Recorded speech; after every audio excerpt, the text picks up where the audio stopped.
Sheena, help us out. What support? Yes. Fine, charing.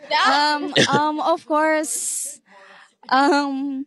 talagang gusto talaga namin, syempre, before going internationally, makuha namin mga puso ng mga kababayan namin. Very Kasi true. ayaw naman namin diretso US, diretso Korea, ganyan, pero mismo kababayan namin hindi kami mahal. What's the point, di ba? Wala kaming support, wala kami pinangahawakan, wala kami pinagkukuhanan ng yes, emotional support, ganyan. And gaya nga ng sabi niyo po kanina na unti-unti na kaming minamahal. Kaya feeling ko, ngayong ina-accept na kami ng Pilipinas, isa sila sa mga tumulong sa amin para to go internationally. Like, isa sila sa mga grabe yung pag-promote sa amin, ganyan. Sobrang grateful talaga namin. So, Pilipinas, I love you.